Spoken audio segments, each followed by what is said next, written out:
I imagine there was a liberation for you then in terms of the relationship with your actors, longer takes. Yes, you know, Keanu, 10 minutes was maximum. It wasn't even really 10, it was 9 something, you know. And when that thing starts rolling, there's a kind of underlying feeling that's precious stuff rolling through there. And it puts a kind of a tension on things. I could shoot as much as I wanted. I could get the best performances. I didn't have to worry about shooting these little bursts of film. You know, that was ridiculous, but that's what I had to do. That's how expensive it was comparatively. Digital, the little gizmo, 40 minutes, and you can be running this camera and talking to the actor, starting over again. Reveal. And now you go around and look out. And they get down in there and they catch a thing that never would get caught if you had that giant thing there.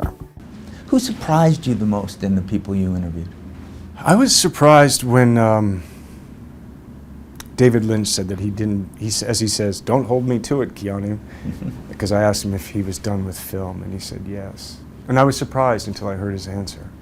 But someone who had made it, you know, been part of such great images, filmic images, you know. Well, yeah, you know, you can look at Blue Velvet and yeah, Blue Velvet, Mulholland Drive Man, and say, yeah. "What? My God, look at this!" But he wanted contact. Mm-hmm. He wanted contact.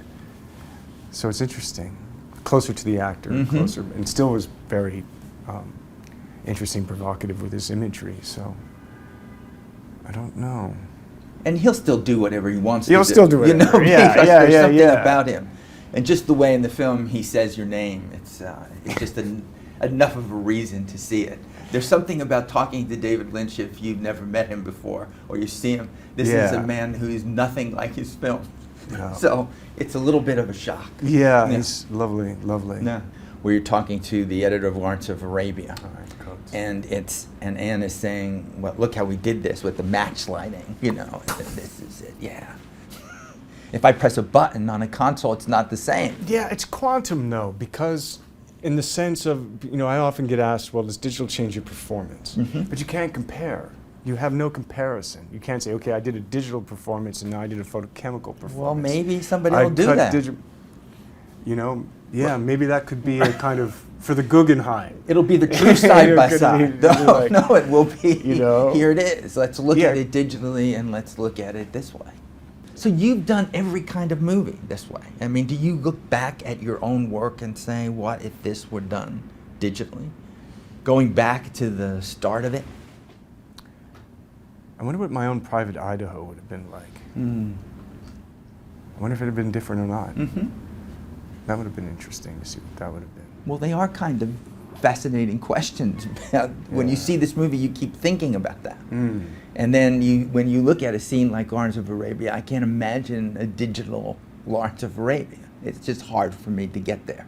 And the other thing I wanted to bring up was that you're talking to directors of photography, the DP, the unsung hero of so many movies. I know. You know, where a director can come and say, I want it to look like this, you know, like really good, but it should be, and it should have that, but I don't want that light over there. But make it really good. Yeah. You know, and then they do it. That's what they do. Yeah. Sometimes. Sometimes. Sometimes you don't need to tell them. You were talking to people who know how to do it. I was almost all the time. I was really fortunate and to have had the time, you know, the chance to speak with some really lovely people and artists. Who got away from you? Who didn't you get to be in the movie? I don't want to talk about it. I was looking for Steven Spielberg. I was looking for Quentin Tarantino. I'm not saying anything. Quentin loves film. I'm not saying anything. Not saying a word. I'm not saying He didn't anything. just get on the phone say, I'm not. No. Up yours, Keanu. I'm not doing No, this. we had a lot of people that you know, weren't interested in speaking with us or for whatever Those reason. bastards. I know, that's how they you don't feel. deserve to be. No, you hate it. They when don't deserve rejection sucks in any version. You know what I mean? It's just like you just hate it, but you understand it, and or you have to. But no, I mean it's a very broad subject and something that you know, we tried to kind of give, as you mentioned in your introduction, a bit of a kind of an opening, an introduction to this subject, this idea, the impact of digital cinema, you know, the end of film, and where are we? So does that impact you now as an actor when you're signing up to do another movie, where you're saying, is that one of your first questions? How are we shooting this?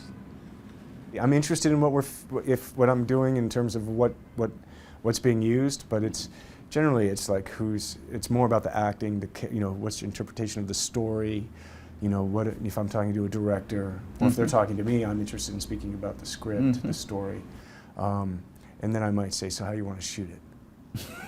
You know, It'll be way after all. well, a little bit, A little bit yeah, after, yeah, because you have to know what you're doing when you walk in the room, you know. This show always ends in song. Oh, really? It always does. It ends musically. It's just Really? maybe my Rolling Stone background. Right on. And I do that like you ask directors about, you know, what they want to shoot on and what they don't want to shoot on. Right, I don't really right. care what I'm not asking you for a full song, just a moment of some musical thing that's in your head. And you can't say you don't sing, because I saw Sweet November and I remember time after time. I only know what I know. So I'm giving you this time to think. To think of a song? Yeah, there should be one in your head. Isn't music always in your head? You had a band. I know. This should be like a part of your life, even more than the chip. Yeah, but Even much more than the I'm going chip. through the jukebox right See, now, okay. and I'm trying to decide. I like seeing it. Which way I'm gonna go with Is this. this all on the chip? Yeah, I need to see that. I know I don't need. You know, Peter, it's not easy being green. I never thought you'd go Muppet. Wow. Of anything I would be thinking of. Yeah. No, well, I was thinking I could go punk rock on you. You should. Yeah. Well, then that one's like, you know, why? Why? Why? Yeah. I don't know why you just can't wake up and That's get like- some energy. That's like, you know, that's some discharge. that for was you. it. Boy. And all equipment is now destroyed. So, Keanu, thank you for that. You can't talk for the rest of the day. I'm good. Yeah, really? I'm That energized. it made you feel good, didn't it? Yeah, Wow. it's gonna be Okay. All right. That was fun.